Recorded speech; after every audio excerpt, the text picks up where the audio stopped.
So you've played and ministered throughout this pandemic that we've been in the last year and a half. How has it been as a musician, as a minister of music, to navigate, help lead, help inspire, help the church in worship in all of this?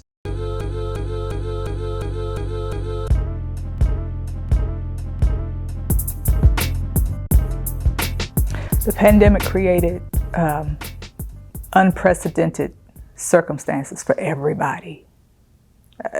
Beyond church, like everybody, literally everybody in the world, the pandemic has created unprecedented circumstances. And it's a time that we've had to evaluate the way we do almost literally everything.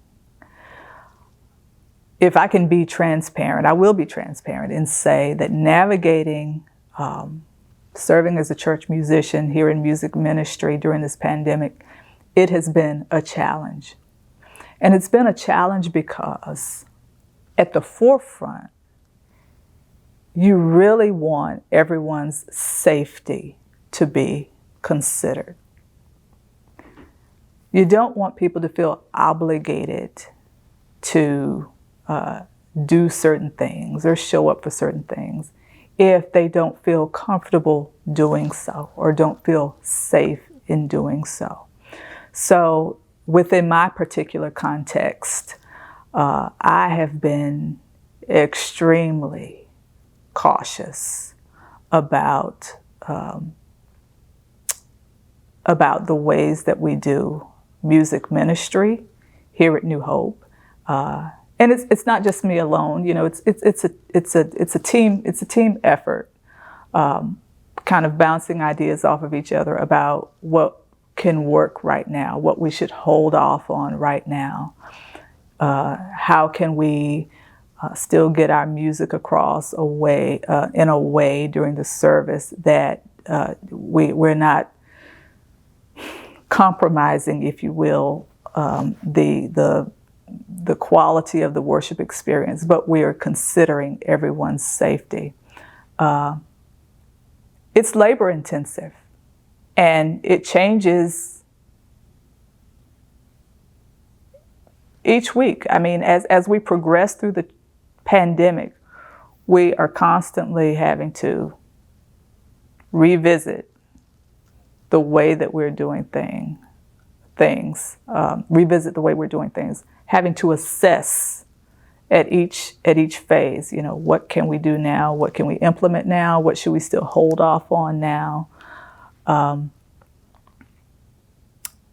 It's been a challenge to navigate, but I know that I'm not alone. I know that, you know, our choir feels the same thing. Now, you know, we have choir members who are raring to go. You know, I think everyone in a way is eager to get back to some sense of normalcy, but we have to do that safely, cautiously. And so that's what we're doing. We're taking it day by day, week by week, assessing as we go. All right. Well, you are a Person County native, lifelong Person County citizen. Is there anything else that you want to mention about Person County, your desires for Person County, any interest that you have that would be beneficial for the county? Anything else you want to add? I want to say this. I want to thank you for your platform. Just Love in Person is one of the most inspirational platforms, media groups, however you define Just Love in Person, to come through Person County.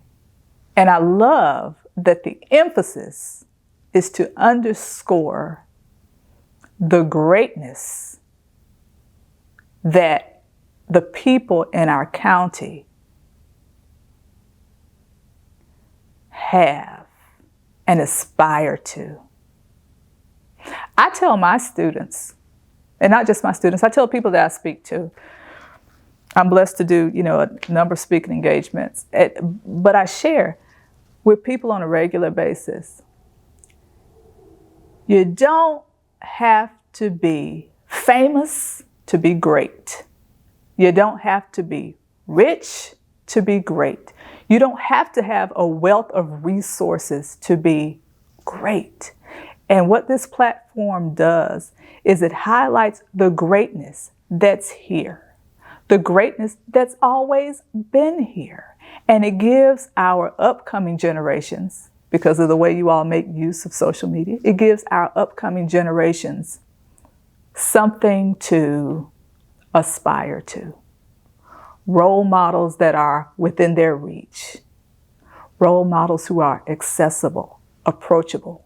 Role models from all walks of life. They have no reason to not pursue greatness, because now, through Just Love in Person, they've been exposed. And so I just want to thank you for your platform. I know I've told you privately, but since you asked me what I wanted to add, that's what I want to add. Thank you. Thank you so much. Thank you to your team. Thank you so much. All right, Dr. Libra Boy, it's been a pleasure talking to you, and we look forward to all your many future endeavors. Thank you.